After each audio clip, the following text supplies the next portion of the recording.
అంతర్గత సామరస్యంతో శాంతిని జయించాలన్నమాట.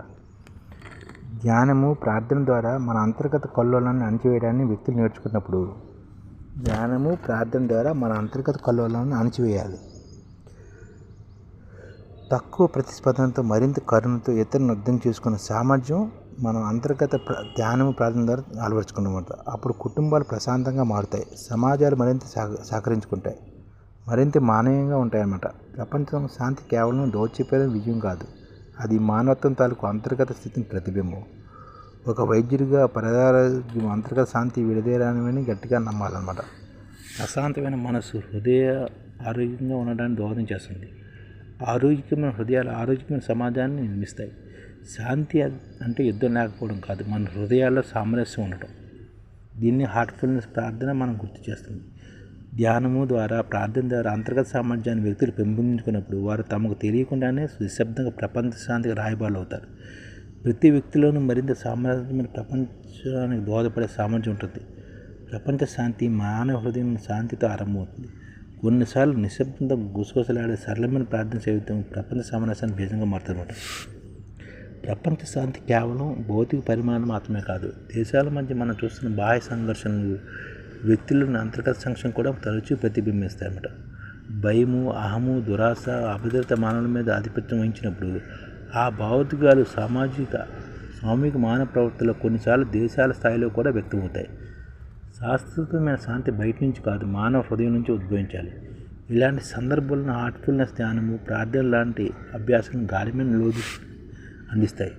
ప్రతి రాత్రి నిద్రకు ముందు చేసే శక్తివంతమైన ప్రార్థన హార్ట్ఫుల్నెస్ సాంప్రదాయం అందించింది. మానవ జీవితానికి నిజమైన లక్ష్యం నీవే, మేము ఎప్పటికీ కోరికలు బానిసం, తద్వారా పురోగతిని ఆటంకం కలిగించుకుంటున్నాం.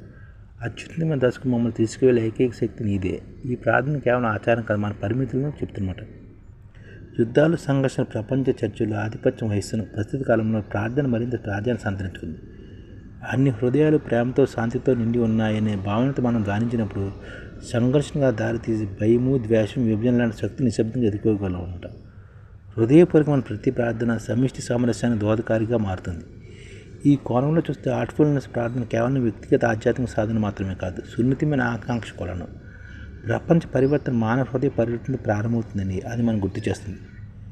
ధ్యానముల దృక్పథం నుంచి చూస్తే ధ్యానం అభ్యాసాలు నాడీ వ్యవస్థను శాంతపరుస్తాయి, శ్వాస పద్ధతిని నియంత్రిస్తాయి, ఒత్తిడి కలిగించే హార్మోన్లు తగ్గిస్తాయి, భావోద్వేగమైన స్థిరత్వాన్ని మెరుగుపరుస్తాయి. శరీర ధర్మశాస్త్రాన్ని, ఫిజియాలజీని దాటి నేటి ప్రపంచం ఎంతో అవసరమైన సహానుభూతిని, కరుణను, బాధ్యతను పెంపొందిస్తుంటాయి. వ్యక్తుల హృదయాల్లో శాంతి ఉన్నప్పుడు ప్రపంచంలో శాంతి వస్తుందని స్పష్టం చేస్తారు. రోజు ప్రపంచం లక్షలాది మంది వ్యక్తులు కొన్ని నిమిషాలని మొత్తం ప్రపంచ శాంతి సామరస్యం కలగల హృదయాన్ని కోరుకునే ఉంటే మానవ చైతన్యాన్ని మార్చే శక్తి అలాంటి సమిష్టి ఆకాంక్షలు ఉందన్నమాట. యుద్ధాలు మనుషుల మనసులో పుడతాయని చరిత్ర చెబుతుంది, కాబట్టి శాంతి కూడా అక్కడి నుంచి పుట్టాలన్నమాట. యుద్ధాలు మనుషుల మనసుల్లోనే పుడతాయి, కాబట్టి ఆ శాంతి కూడా మనుషుల మనసుల్లోనే పుట్టాలన్నమాట. శాంతి కూడా అక్కడే పుట్టాలన్నమాట. మనుషుల మనసులోనే శాంతి జనించాల్సి ఉంటుంది. అంతర్గతంగా శాంతి జనించాలి, మనసులోనే శాంతి జనించాలి. అప్పుడే మనిషి శాంతంగా ఉండగలడు.